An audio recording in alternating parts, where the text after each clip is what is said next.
what is good? It is your boy. We're back with another episode of Yahmsayin. Michael Turner here, checking in. Sorry if my energy isn't too through the roof. I spent 10 days in Ohio, and I had to watch 2 different Bengals losses in person. So, But I'm back in LA now. Back on the couch if you're watching on YouTube, chilling, posted up, trying to get my mind right. I appreciate everybody checking in. Well, obviously, we're doing the Road Warrior Tour. We're going on week 3. Week 1, Bengals losing Cleveland 24-3. That was not chill. Week 2, Bengals score 24 points, still lose at home to the Ravens. Super not chill. Just fucking back-to-back, not very cool experiences. And so people tap in with me. They're like, bro, are you good? Actually, you know what is nice is a lot of people, I think, now know me well enough where they don't tap in because they know I'm not okay. They know I'm on My Chemical Romance song. Fucking not okay, bro. And I appreciate that. I appreciate you not reaching out. It's interesting being on this tour and, like, trying to, like, obviously I'm doing a lot revolving around the football team that I love, all right? And, yeah, we're talking about the Bengals again. My bad. It's part of my fucking personality. Lock in, okay? Sorry, I shouldn't have come off as so harsh. My energy is just way better when they're winning. But, yeah, it's like you're so independent, or you're so dependent, I should say, on, like, them potentially being good. And when they lose back-to-back, it's like the fucking whole world is ending in the NFL, especially at the beginning of the year, because people don't usually bounce back. If you're 0-2, you don't turn things around, even though the last team to do it was literally a year ago and the Bengals did it. But you don't want to make a fucking habit of it. But either way, had to go. I went to Cleveland, then I was in Cincinnati for a week. And you know what? It was fun. Cincy's always good. It's always good to see a Bengals game in person in the jungle, see the people, tapping with where I'm from. I don't know how you feel about where you're from, like how you grew up. I like it. I always liked where I was from, obviously so much so that I revolved around a tour around potentially traveling to cities where more people will be where I'm from than they typically would be. But, I'm proud of being from Cincinnati, so it is nice to be back home and tap in with the people for sure. So that's good. And I always think it's funny when people aren't. You ever get people that hated high school? I think they just probably, like, weren't cool in high school. I don't think a lot of people that were fucking killing it in high school hate high school. I, for example, was killing it in high school. I was doing pretty good. There was a lot of stuff that I was dealing with that I think I now know I was actually not doing that great in high school emotionally. Wasn't dealing with a lot of things that I could have been, or I was, like, not happy with the home life and stuff. But for the most part, like, socially, I was a beast. Definitely one of the cool kids. I'm sure there were some people that didn't like me, but that was, like, that's how high school is. If you're doing it right, you got some fucking enemies, bro. But a lot of people, like, hate their hometown and shit like that. I didn't mind it. High school was fine for me. Or, like, all of school was fine for me, right? All the levels. I had a pretty good time. Had some good friends. I also think we have a unique, it's funny tapping back into my social setting in Cincinnati because we're all still kind of tight. It's funny, like, seeing them and knowing, like, they're all still friends. Some of my the circle of friends that I have in high school are all, like, still kicking it with each other a lot. And honestly, I'm not even like, that's lame as fuck. Sometimes I'm like, hell yeah, dude. You guys should be kicking it hard as fuck, dude. You know what I mean? Like, sometimes I'm jealous. These are still people I like quite a bit, So, but I know that's unique. I don't know if that's a Cincinnati thing. Feels like it's kind of a Midwest thing, maybe. Maybe it's a smaller town thing. I don't think you see that a lot in, like, a big city like New York City or, like, L.A. I live here in L.A., obviously. I don't see a lot of people, like, still hanging out with their high school friends. That's not a thing that typically happens. But it's funny because a lot of times you say that to people, and then a lot of people kind of roll their eyes at shit like that. But when I go back and see it, I'm like, hell yeah, bro. Fucking rage, dude. You guys are still getting hammered drunk. Also, they're all parents now, and they're getting like pretty shit faced. They're drinking more than I drink, and I have no child at home. I am not with child. And again, Midwest, dude. Midwest shit. It's good stuff. Um, it is cool though. It's good. It's always good being back. I had to do a show, so I did 2 comedy shows in OTR over the Rhine, and then I also there's a lot going on. I had my girlfriend actually came back with me too. Came back to Cincinnati, met the people I grew up with, met my family. Big steps, big stepper. Overall, very good experience on all fronts, but it is funny bringing somebody not from there, not from your hometown, back to your hometown, and kind of diving all the way in.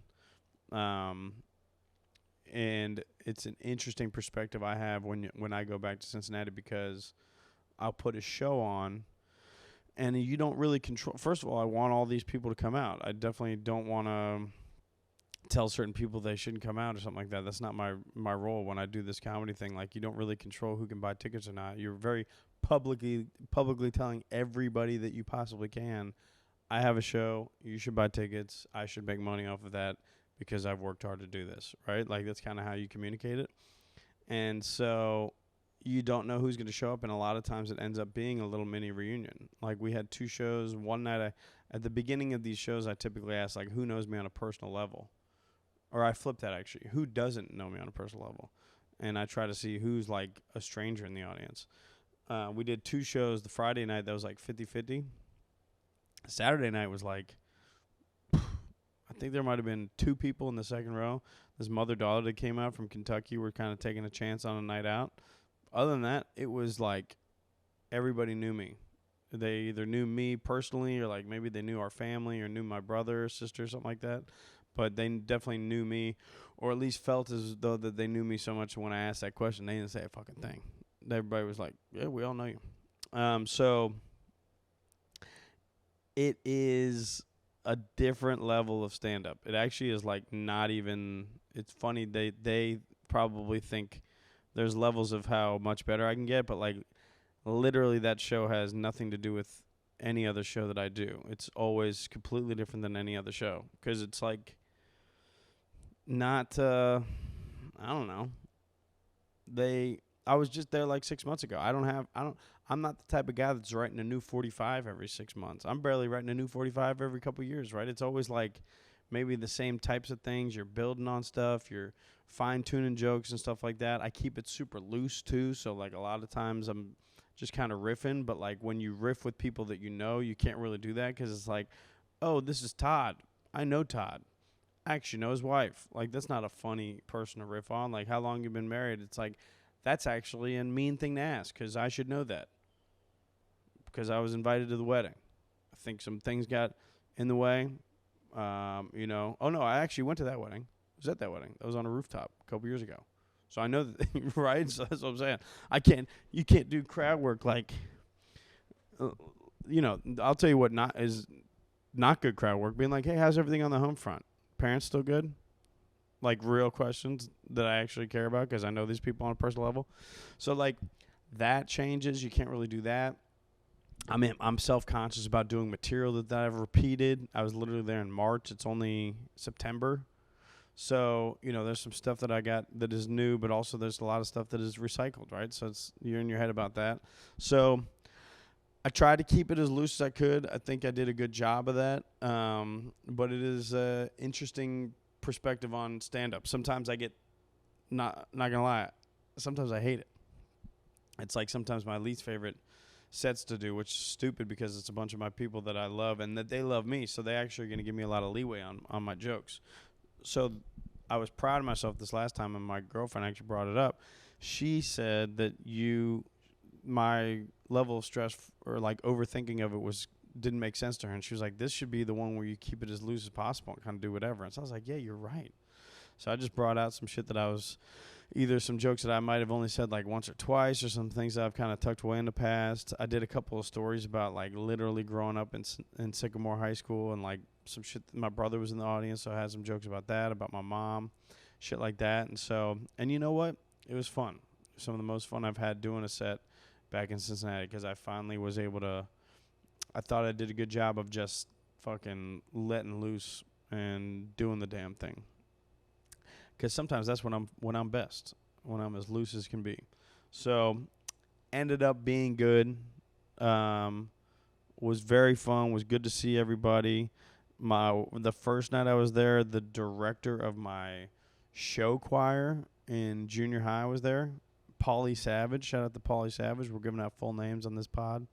7th grade, she was the first teacher to inquire that kind of let me know I was decent. And, like, also a lot of people, like, listening to this are like, you were in choir? I've already explained that our high school and, like, some things are a little different. I don't even think this is a Cincinnati thing. I think this was, like, a Sycamore High School thing with the high school I went to where, like, I swear in junior high, everybody was in choir. All the kids were in choir. That was just, like, the thing to do. You just one of the classes out of the day, you were in a group with 80 of your homies, and all the cool kids were in it, and you just did choir. And I was in the shittiest one. Concert choir was what it was called, but I was actually, like, decent. And I'll tell you what I was cute as fuck, okay? Cute as fuck. You could argue I peaked at 13. And so there was this thing called Sycamore Singing Company. And it was like show choir, I think it's what it's called. Like you'd sing and dance. It was like choreographed shit, like jazz hands, bro. And I was fucking in that shit.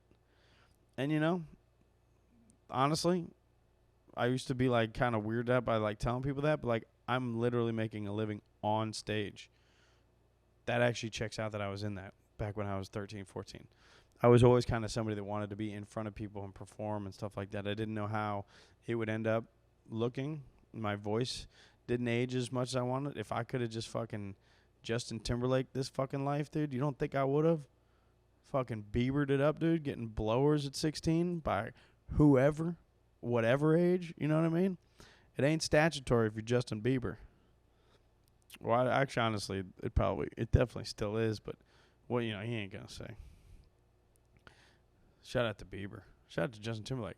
Two guys that were thrown unfathomable amounts of pussy at a very young age, and honestly, aged into pretty level-headed people.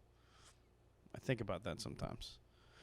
A lot of people are like, remember when Bieber used to get a lot of shit, like all this little fucking, spoiled little kid and shit like that? It's like, what? How would you act if you were getting fucking thrown all types of nani between the ages of like, peak, this is like peak pubescent years. He was just getting dick hairs, and he could have gotten any chick in the fucking world. Crazy. Shout out to Bieber.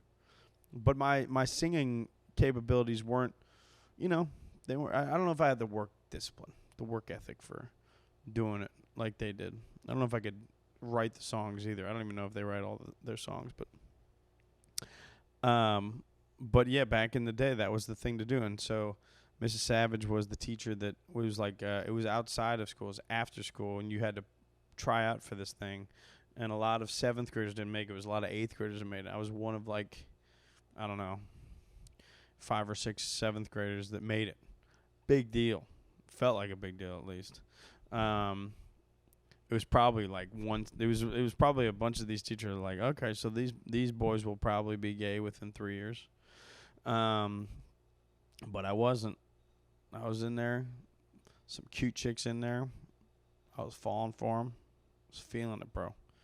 I do remember that. There was like older hot chicks. There was older 8th graders that their breasts were coming in a little bit more than the 7th graders' breasts. You know what I mean? Some fun stuff. You're going through things. Your eyes are opening up to different things. Meanwhile, you're just singing and dancing with them. You got a fluorescent green bow tie on, and you're like, I think this chick wants to blow me.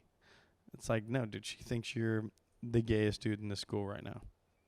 You got zero chance, big dog. But that was the teacher from that was in my Friday show.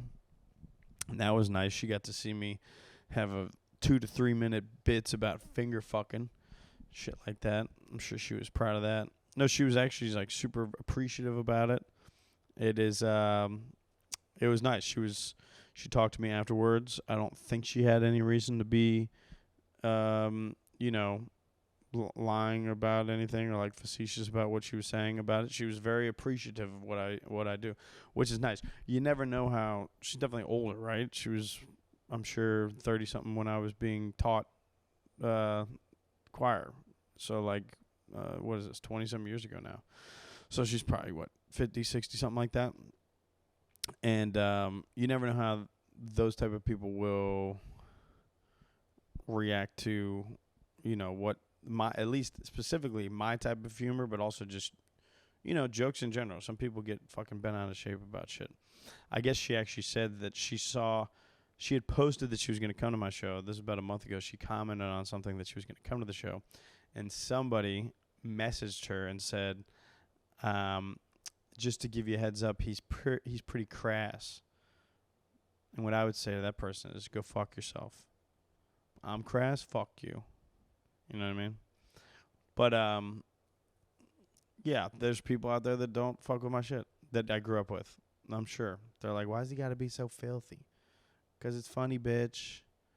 Just fucking loosen up a little bit, okay? Gee golly. But that was an interesting one, having her there. And then who else was there that I knew? Oh, and then the next night was Dion Tindera was there. We're doing full names, and this is just a guy that I grew up with that I definitely went over to his home at a young age, like 8 or 9 years old, and I just remember it either smelled bad or I didn't want to be there anymore. I don't know. I just remember being super young, and their parents probably talked, and they were like, oh, yeah, let's have the boys hang out. Then I went over to his house, and within like an hour, I was like, I'm out on this. And to get out of the situation, I start crying and acting like a little bitch. And cried so much that the mom was like calling my mom like, yo, I think your son's got to bounce back, dude. This kid's fucking crying. All I did was make him a peanut butter and jelly. You know what I mean? Maybe come scoop your son up in that Volvo. But he was there, and then I remembered. I remembered that story. It is interesting, just childhood things. Funny how things work out. I remember just being a kid and just crying about shit. I don't know if you guys cried a lot, but my family I was hanging out with all week, they let me know I cried about some things, for sure. But it made sense back then, just to fucking start shedding some tears. And then I went like 20-something years without like crying at all. I couldn't even name the last time I cried. And now I'm 36. If the right commercial comes on, I'll fucking start tearing up. You know what I mean? Like some TikTok videos about like dogs and shit. Just be crying laying on your back in bed. It's a tough look. So, tears, man. They come and go. But shout out to Dion Tindera. And also, sorry, man. Can't imagine being an 8-year-old having another 8-year-old at your house and the motherfucker didn't like the situation so much he cried and left. You probably sat with that for some years. Hopefully you pushed through. It wasn't anything personal. But it might have been, in hindsight, the way that your house smelled. Sometimes I didn't like that as a kid. So, they were there. Who else was there? And then, like, my brother, my sister, and my mom were there one night, too. And that's always... Actually, I've gotten better at that. My mom, I used to not like when my mom would be there because I would try to, like, say certain things differently. But now I kind of loosen up, so that's fine. We're good. The shows were good. Had some good dudes help me film some stuff. There's a studio called 4x3 in Cincinnati that's really dope. They do some cool stuff. And they came through and helped film, and they helped me film actually at the tailgate on Sunday, too, before the Bengals came, so that was cool. 4x3 Studios, I believe. 4x3, you can look up on Instagram, but they do some cool stuff. They've shot some low-budget specials, very comedy-heavy group of producers straight out of Cincinnati, too. And they got a dope little studio and some warehouse on the west side. It's pretty dope. It was impressive stuff. I like going back to Cincinnati and seeing people figure it out, get their shit together. So that was nice. And it's just nice being, you know, just being in the city that I started everything in. And like the coolest thing when I go back to is like there's real people that recognize me too. Like specifically, I mean at the shows sometimes you get some people that come through that are like real fans. That shit is dope. I love that. But there's people that are like in the like the last time I went home was opening day, and I was just going around the city. They do an opening day parade in Cincinnati for the Reds opening day baseball game, and that was fucking cool. There was real motherfuckers that saw me that were like, "Yo, what's good? I'm a large fan." The same thing happened at the Bengals tailgate, but probably to a bigger degree. It was like we're at Longworth Hall, which is the place where you would tailgate if you want to get a little rowdy. I've been there a couple times. It's good people watching too. It's crazy. It's just a big parking lot, but it's right under a train track. It's very Ohio, very industrial. It just makes sense. I don't know why, but you got a rusty ass train track just running the fucking. I didn't even know trains ran that often. You know what I mean? But leave it to Ohio. They're running right through the fucking city every 20 minutes. And it's squeaking. And you can barely hear who's next to you talking over the fucking train tracks. But walking around doing the video and stuff in the tailgate, and yeah, there was like 6, 7 people that like really were not only they were like they were gassed up to see me. And I've said this I think on this podcast before. If I have not, I will continue to repeat this. I've done a lot of drugs in my life, but when somebody recognizes me in public for this thing that I'm pursuing, it's fucking fire, dog. Better than some head on a Sunday afternoon. It is it's cool.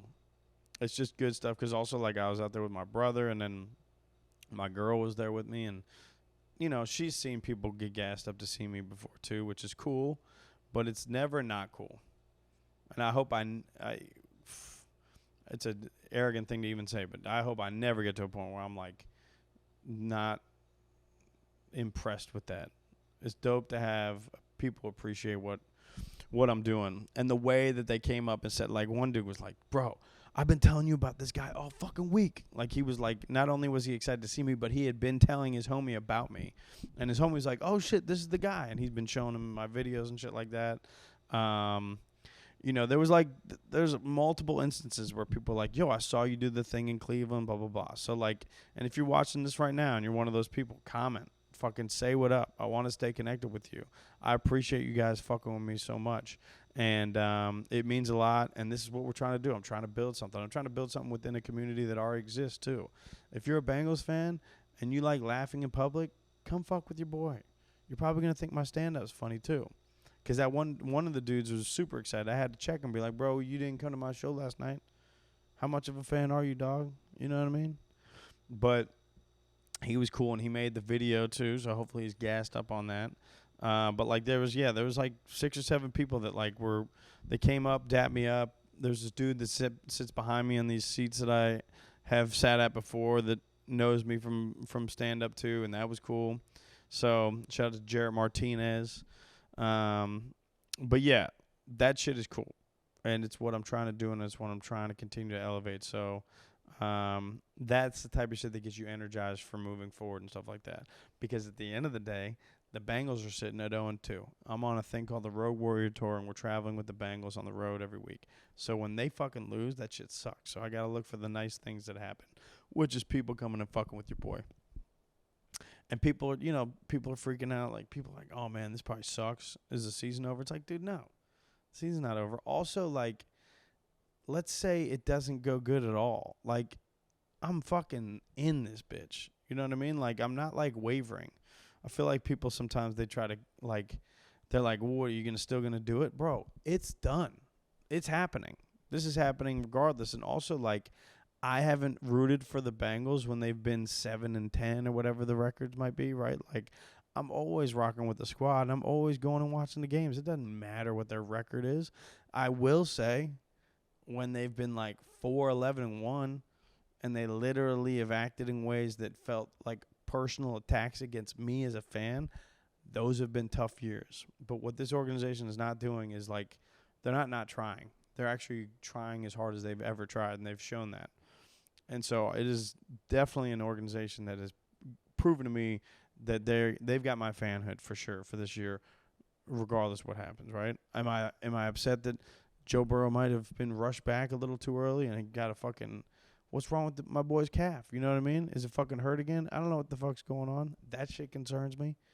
But that's football. You know what I mean? Injuries happen in football all the time. So that's just fucking, it's just the luck of the draw. But would it be a lot cooler if they would have won one of the fucking games? Yeah. Yeah, it would have. I actually think these videos would be going a little bit more viral if they fucking would have won one of the fucking games. But I can't, that's not, that wasn't the deal that I made. It is what it is. I love this team regardless. We're rolling with it. It's going to be fun either way. I get to travel to all these cities.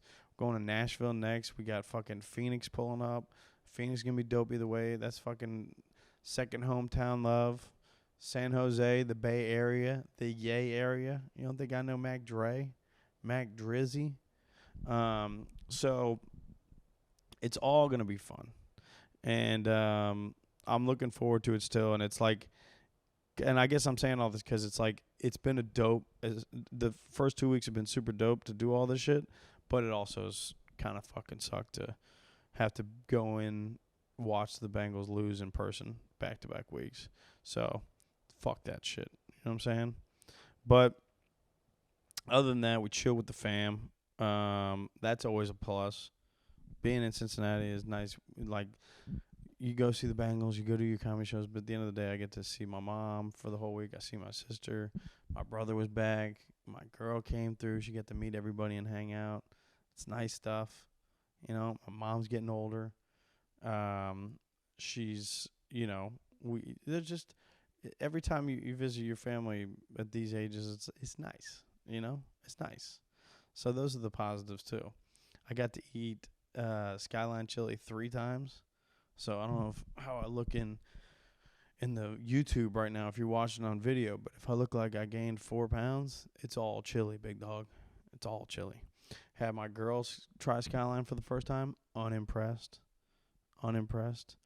Had her walking around the city. We were going down to like OTR. One of the funniest questions she asked was when we were going downtown to go to watch my first show, the first show that I did on Friday. It was in this neighborhood called OTR, Over the Rhine. And we're driving down there, and she was like, so when you were growing up, when you come back, you guys used to always come here? And I was like, no, never. We would never come here. This is the most dangerous shit to do. And I was terrified of this neighborhood. One time my brother was driving down the street. Somebody put a whole couch in front of his car and tried to rob his ass. Shit like that used to happen. There was a place called Short Vine he used to live at. He got held up at gunpoint in the house, robbed. He had, I remember he told me he lived down there.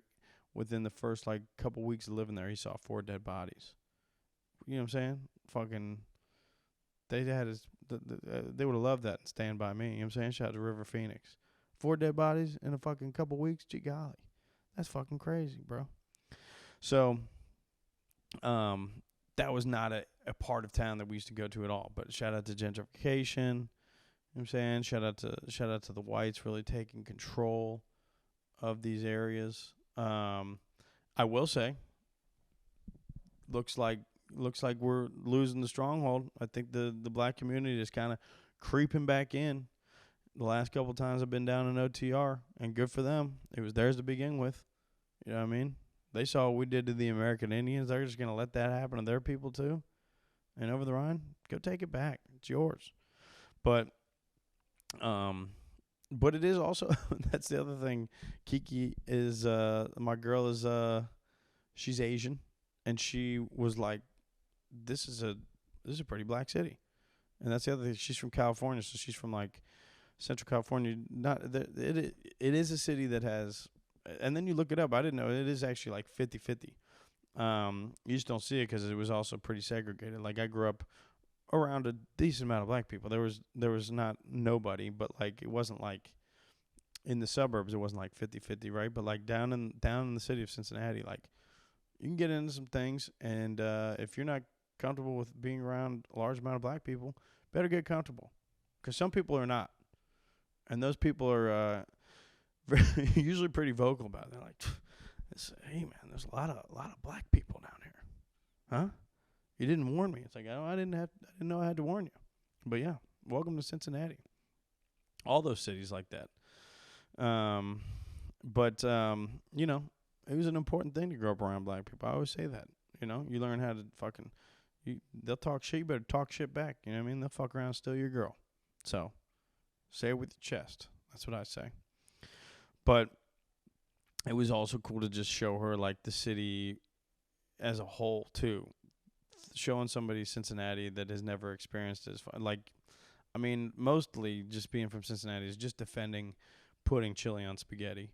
And sometimes that's tough. I don't know if you've ever shown somebody, or if you're not from Cincinnati, like if somebody's ever shown you what Skyline chili is, like it's tough to defend.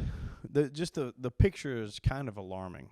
You're like, that is just a lot of cheese. You're telling me there's chili under that and spaghetti? You kidding me? But you know what? That's what it is. That's what we do. You throw some fucking hot sauce on there, maybe some oyster crackers, cooking with gas. But showed her that. She did try it. She was open-minded to it. That's good. I got to be at the Skyline, the Ludlow Skyline, after the Cincinnati Bearcats lost the football game to Miami of Ohio. That was an interesting moment. Some very natty people. You just see people that are like, it isn't like everywhere else in the Midwest, but a lot of places in the Midwest are kind of comparable to it, I'm sure. But it's just a different level of grime, Cincinnati grime. There's chicks there in Cincinnati that I'd be scared to get into a fight with. You know what I mean? I'd be like, if they try to fight me, I'd be like, I wouldn't want to do it not to hit a chick. I would actually be scared they'd beat my ass. You know what I mean? That type of chick. Some grimy chicks in Cincinnati. They'll drink you under the table, still give you a blower at the end of the night. I always say that. Good Midwest girls. They got sneaky tits under those flannels. You know, it's good people. There's dudes there that have like, you know, there's guys that have super close but also problematic relationships with their mothers deep into their 30s. You know, that type of shit.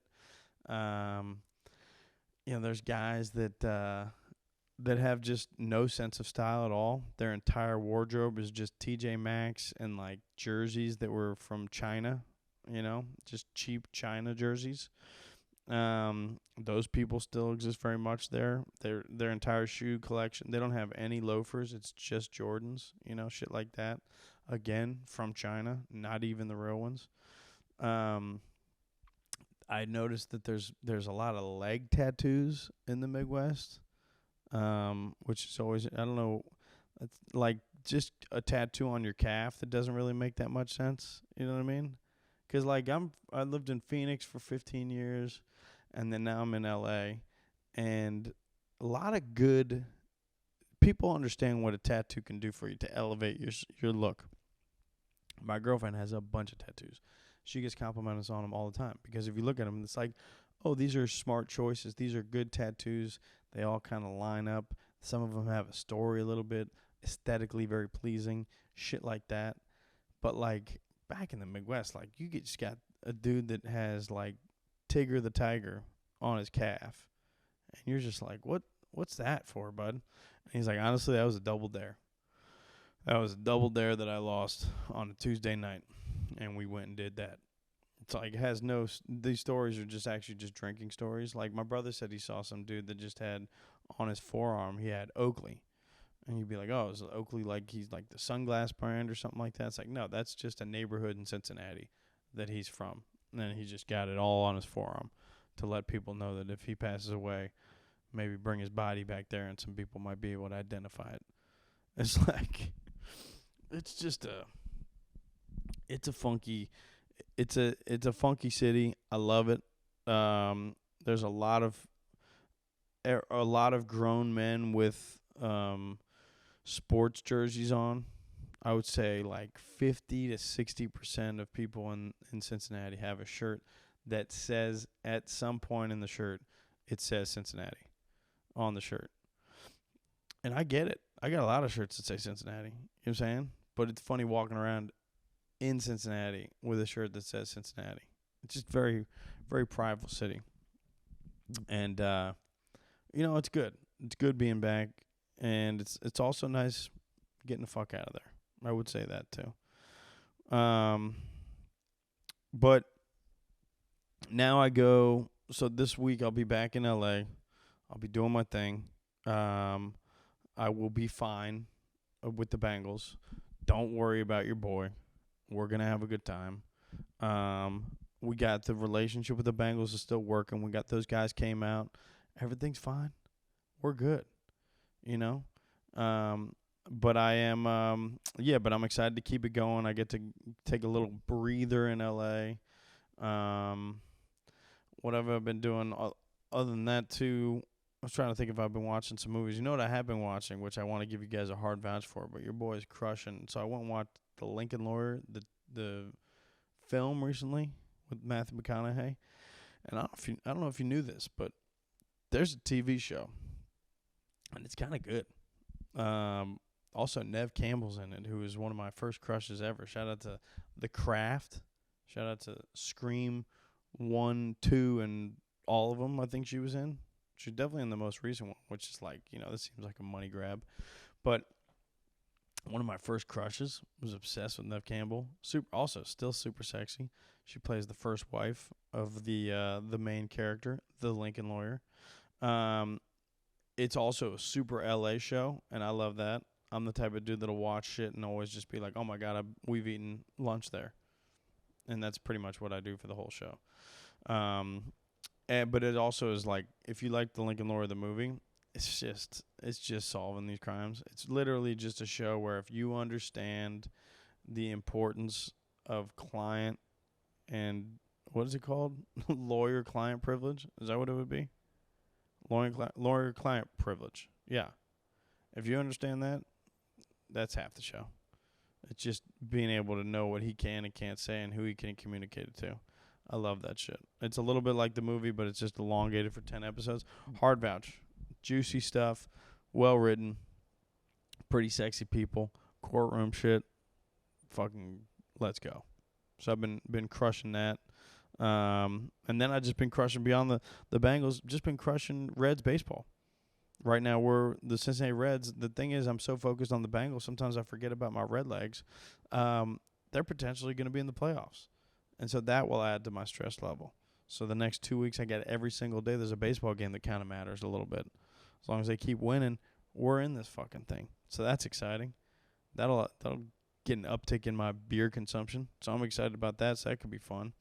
And also the city of Cincinnati would be bumping. If the Reds are in the playoffs and if the Bengals can right this ship, let's fucking go. Let's fucking go. So there's a lot of exciting things. Football season is officially upon us, though. The Road Warrior Tour is occurring. You guys got to come through to the shows. If you are in any of these cities coming up, let your people know. Come through. DM me for ticket links. If you're in between checks, holler at me. I might have a discount code or two. But up next, I'll be in Nashville. I'll be in Phoenix. I'll be in San Jose. All those tickets are live. I know Jacksonville and Kansas City are all live as well, and then we're trying to figure out Baltimore and Pittsburgh. We got to get the ticket links up. So we're going to be doing all these. If you're in another city that I'm not coming to, sign up for my email list. Let me know what city I should be going to. If you are supporting me through this podcast, but also you want to support the Road Warrior Tour as well, I've got merch. I just dropped it this week. It is on my website, turnercomedy.com. You've got all the links to that on Shopify. You can shop on there. There's a dope little pint glass if you want to consume beer along with the thing that says the Road Warrior Tour. I got that for you, okay? I got a dope shirt for you. I got Yahmsayin shirts. I got sweatshirts, or I got crew sweatshirts, and I got sweatpants too. We got a lot of things going on. So support your boy in any way you can. I appreciate all the love. Comment on this thing. Double tap it on You know where the fuck to double tap it. We'll double tap everything on Instagram, you cocksuckers. But also on YouTube, fuck with it. Spotify, rate it, subscribe, all that shit. I appreciate all the love. I will talk to you guys again soon. Holla at your boy. Peace.